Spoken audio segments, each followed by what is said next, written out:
Good morning my dear student. कक्षा 10 के विद्यार्थियों, आज हम लेसन नंबर 7 में वीडियो का छठा भाग देखेंगे। स्टूडेंट, आज हमें पढ़ना है कि किस प्रकार से उत्तक रक्षित होते हैं, यानी उत्तकों की रक्षा कैसे होती है। यानी जो उत्तक हमारी सूचना भेजते हैं, सूचना प्राप्त करते हैं, सूचना ग्रहण करते हैं, सूचना को संप्रेषित करते हैं, तो कैसे उनकी सुरक्षा हो। तो हमारे पास दो चीज़ें हैं। मस्तिष्क की तरह कोमल अंग जो विभिन्न क्रियाओं के लिए बहुत आवश्यक है कि रक्षा सावधानी पूर्वक होनी चाहिए। यानी बहुत सारे हमारे अंग हैं शरीर के जो बहुत सारा कार्य करते हैं। सूचना ग्रहण करना, भेजना, संप्रेषित करना महत्वपूर्ण अंग है। इसके लिए शरीर की अभिकल्पना इस प्रकार की गई है कि मस्तिष्क हड्डियों के बॉक्स में, आपकी खोपड़ी में मस्तिष्क क्या होता है, सुरक्षित रहता है। इसी प्रकार यदि आप अपने हाथ के कमर से नीचे तक एक कठोर उभार वाली संरचना दे, या आपकी रीढ़ की हड्डी के नीचे एक मेरु रज्जु होता है जो सूचना संचार में महत्वपूर्ण भूमिका निभाता है, इसकी सुरक्षा भी रीढ़ की हड्डियों के द्वारा की जाती है। तो मस्तिष्क किससे सुरक्षित रहेगा?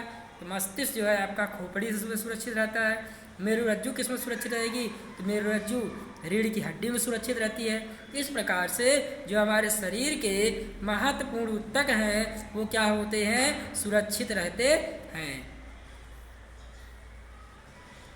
तंत्रिका उत्तक कैसे क्रिया करता है? अब तक हम तंत्रिका उत्तक की चर्चा कर रहे थे। तंत्रिका उत्तक सूचना एकत्र करता है, इन्हें शरीर में भेजता है, इसको संसाधित करता है और इसके आधार पर निर्णय लेता है। ये हम पढ़ते चले आ रहे हैं। और हमारी पेशियों को सूचना देता है कि आपको करना क्या है, और उस आधार पर पेशियां कार्य करती हैं। दूसरे शब्दों में, जब क्रिया या गति संपन्न होती है तो पेशी उत्तक अंतिम काम करते हैं। यानी आप किसी गर्म वस्तु को छू रहे हैं तो आप तुरंत अपना हाथ पीछे खींच लेंगे। तो पेशी उत्तक ने क्या किया? हाथ खींचने का अंतिम काम किया है। जंतु पेशी कैसे गति करती है? जब तंत्रिका आवेग पेशी तक पहुंचता है तो पेशी गति करनी चाहिए। एक पेशी कोशिका कैसे गति करती है? कोशिकीय स्तर पर गति का सबसे सरल धारणा है कि पेशी कोशिका अपनी आकृति बदल लेती है। सबसे सरल धारणा क्या है? पेशी कैसे गति करेगी? वो अपने आकृति को बदल के क्या करती है? गति करती है। इनका उत्तर कोशिकीय अवयव के रसायन में निहित है। पेशी कोशिकाओं में एक विशेष प्रकार का प्रोटीन होता है जो उनकी आकृति और व्यवस्था दोनों को बदलता है। अगर आपसे पूछे कि पेशियां अपनी आकृति कैसे बदलती है, तो आपको जवाब देना है कि उनके अंदर एक विशेष प्रकार का प्रोटीन होता है जिसके कारण वह अपनी गति को, अपनी आकृति को बदल लेती है।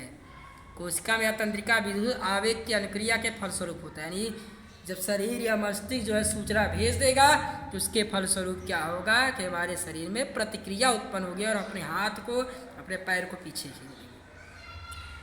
जब यह घटना होती है तो इन नई प्रोटीन व्यवस्था, जो नया प्रोटीन उत्पन्न होता है हमारे पेशियों में, वो हमारे शरीर के अंगों की आकृति को बदल देता है। स्मरण कीजिए, कक्षा 9 में पेशी उत्तक की चर्चा हमने की थी।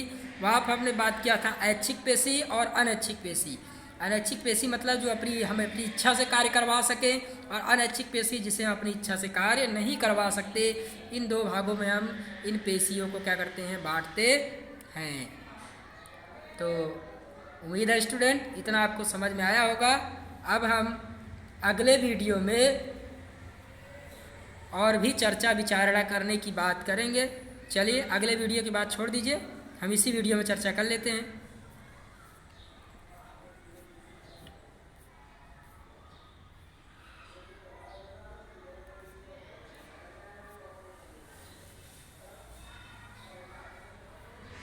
स्टूडेंट, अगला जो टॉपिक होगा वो हमारा हार्मोन्स का टॉपिक होगा। किसका टॉपिक होगा? हार्मोन्स का। तो अगले टॉपिक में हमें पढ़ना है हार्मोन्स। ठीक है, तो आज के लिए इतना ही। अब अगले टॉपिक में हम बात करेंगे स्टूडेंट हार्मोन्स की।